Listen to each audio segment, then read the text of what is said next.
おはようございます。ケンです。今日もテスラに関する最新ニュースをいくつかピックアップして解説していきたいと思います。すいません。ちょっと喉をやられてしまって声が聞きにくいかもしれませんけれども、どうぞ今日も最後までよろしくお願いいたします。昨日の動画で日本の行動でテスラの FST の情報をお伝えしました。今日はそのニュースの続きとして昨日の動画では触れなかった重要なポイントをいくつか解説していきたいと思います。そして後半では新しいモデルの話、さらにテスラの AI 戦略についても触れていきたいと思っていますので、今日もちょっと聞き苦しくて本当ごめんなさい。でも最後までご視聴してもらえればと思います。はい、ではまず最初のテーマですけれども、日本での FST が導入される場合に、実際にどういう形で機能が使えるようになるのかという点についてお話をしていきます。結論から言うと FST は基本的に OTA、つまりソフトウェアアップデートによって車に追加される形になります。こちらに関してはご存知の方も多いと思いますけれども、これからテスラを買おうかなって思っている方などご存知ない方もいると思いますので、簡単に説明をしておきます。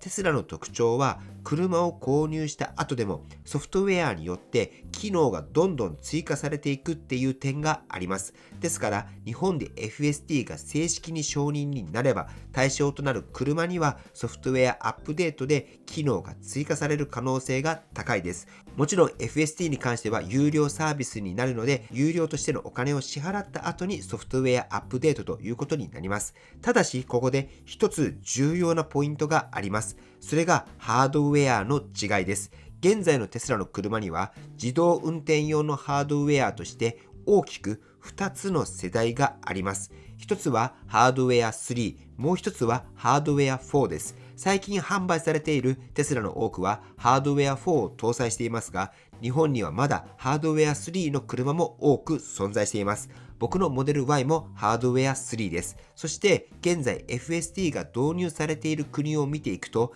基本的にはハードウェア4搭載の車が前提になっているケースが多いです。そのため日本でも FST が導入される場合は、まずはハードウェア4搭載車が対象になる可能性が高いと言われています。つまり日本のテスラオーナーにとって自分の車がハードウェア3なのかハードウェア4なのかっていう点がかなり重要になってくるかもしれません。モデル Y のジュニパーに乗っている方は間違いなくハードウェア4なので心配しなくていいんですけれども、ご自身の車がハードウェア3なのかハードウェア4なのかっていうのは確認しておいた方がいいと思います。そして一番注意が必要なのは中古でテスラを買っている人です。中古でテスラを買った場合には、その車がハードウェア3なのか、ハードウェア4なのかというのが見分けがつかないかもしれません。そこで確認してもらいたいのが、カメラを見てもらって、カメラがほんのり赤かったらハードウェア4です。カメラが全然赤みがなかったらハードウェア3です。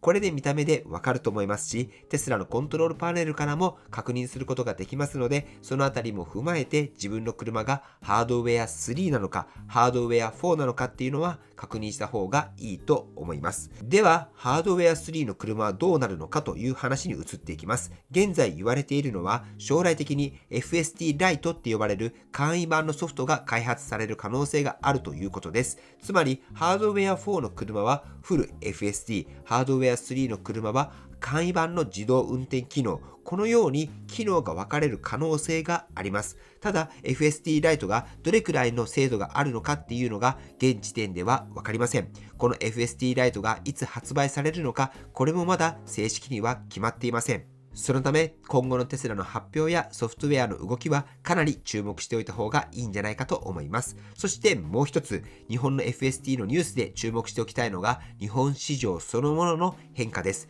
実は最近日本でのテスラの販売がかなり伸びてきています。最新のデータでは日本のテスラの販売は前年比で約 90% 増となり、初めて年間1万台を突破しました。これはテスラにとって日本市場の存在が少しずつ大きくなっているということを意味しています。すでに韓国などはテスラにとって重要な市場ですが、日本も今後アジアの重要市場の一つになっていく可能性があります。そしてもし FST が日本で導入されれば、これは日本のテスラオーナーにとってだけではなく、テスラのグローバル戦略にとってもかなり大きな意味を持つ可能性があると思います。では次のニュースに行きましょう。次は新しい車種の話です。テスラの新しいモデルとしてモデル YL っていう車が世界で展開され始めています。このモデルは通常のモデル Y よりもボディが長くなったロングホイールベース版で6人乗りの3列シート SUV になっています。すでに韓国では認証も取得しており、オーストラリアとニュージーランドでは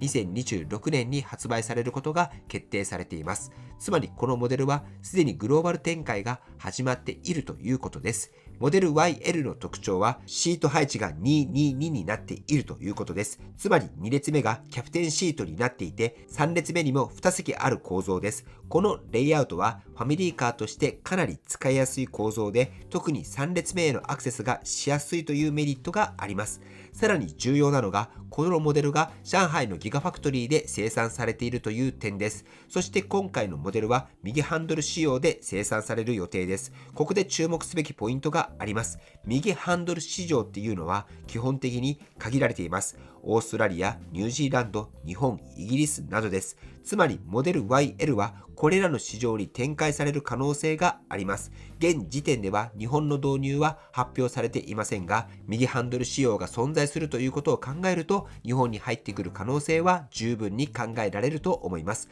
もし日本で販売されることになれば、テスラのラインナップの中ではかなり人気のモデルになる可能性があるんじゃないかと思います。はい、では次に行きます。次は投資家の方にとって重要なニュースです。イーロン・マスクさんの AI 企業 XAI が新しいデータセンターの拡張を計画しているというニュースです。今回の計画では約6億6000万ドル、日本円にするとおよそ1000億円近い投資を行い、AI スーパーコンピューターの施設を拡張する予定です。この施設はアメリカのテネシー州メンフィスにあり、グロックを動かすための巨大なデータセンターになります。では、これがテスラとどう関係しているのかという話です。テスラの自動運転や AI 開発は非常に大量の計算能力を必要とします。例えば FST の学習では世界中のテスラ社から集めた膨大な映像データを使って AI をトレーニングしています。さらにテスラは人型ロボットであるオプティマスの開発も進めています。こうした AI の開発にはとにかく巨大な計算インフラが必要になります。ですから今回の XAI のスーパーコンピューターの拡張というニュースはテスラの AI 戦略を考える上でも非常に重要なニュースになるんじゃないかと思います。では最後にもう一つ面白いニュースを紹介しておきます。それはテスラのロードスターに関する特許が公開されました。この特許ではシート構造が大きく変わる可能性が示されています。従来の車のシートは複数の金属パーツやフレームを組み合わせて作られています。しかし今回の特許ではシートと背もたれを一体構造で作れるよう設計が示されています。これによって部品点数の削減だったり軽量化っていうのが可能になると言われています。そしてもう一つ注目されているのがロードスターの発表のタイミングです。テスラは2017年に新型ロードスターを発表すると言いましたけれども、その後かなり長い間正式な発売は行われていません。ただ最近になって商標の動きだったり特許の公開などが続いていて、いよいよ新しい発表が近いのではないかっていう見方も出ています。正式発表ではないですけれども、4月1日に何かしらの発表があるのではないかと言われています。4月1日までもう1ヶ月を切りました。これからいろいろとロードスターに関する情報が出てくるんじゃないかと思いますので、また新しい情報があり次第 YouTube で紹介をしていきたいと思います。はい、ということで今回はテスラに関する最新ニュースをまとめて解説していきました。特に注目すべきポイントは日本の FST の追加情報とモデル YL の世界展開、そして AI インフラの拡張です。テスラは単なる自動車メーカーではなく AI やソフトウェアの会社としての側面がどんどん強くなってきています。今後も FST や AI、そして新しい車種の動きには注目していきたいと思います。はい、では最後にテスラの株価チェックしておきましょう。本日は下げて400ドルを割って現在399ドルとなっております。はい、ということで本日の内容は以上です。今回の動画が参考になったと思われたら高評価をよろしくお願いします。僕の YouTube は毎日発信しています。僕の YouTube をご覧になってもらえばテスラの情報はほとんど網羅すると思いますので、チャンネル登録がまだな方はチャンネル登録の方をよろしくお願いいたします。では今日もご視聴していただきありがとうございます。テスラのある生活を楽しんでいきましょう。ではまた。推進です。皆さん、車での移動中や充電ステーションでの待ち時間、ネット環境ってどうされていますか？スマホのテザリングだとバッテリーも減るし、ギガも気になりますよね。そこで最近僕が注目しているのが、モビリティ Wi-Fi モビファイというサービスです。これ何がすごいのかっていうと、ドコモ、au、ソフトバンク、楽天の4つの回線を自動で切り替えてくれるんです。つまり走っている場所に合わせてその時一番強い電波を勝手に掴んでくれるんです。しかもデータ容量は1日 33GB、 月換算でも約 990GB 使えます。実質使い放題みたいなものです。これで月額4180円税込みで、端末代も初期費用も0円。車移動が多い方や車内で動画をガンガン見たいという方にはかなり合理的な選択肢だと思います。車専用の固定式ではなく、持ち運びができるバッテリー内蔵型なので、車から降りてカフェで作業するときにも使えます。これからのカーライフをアップデートしたい方はぜひ概要欄のリンクからチェックされてみてください。はい、ということで本日も最後までご視聴していただきありがとうございます。声が聞き苦しかったと思いますが、最後までご視聴していただいて本当にありがとうございます。皆さんね、風邪には気をつけていきましょう。僕も早くね、直していきたいと思います。はい、ではね、素敵な一日お過ごしください。ではまた。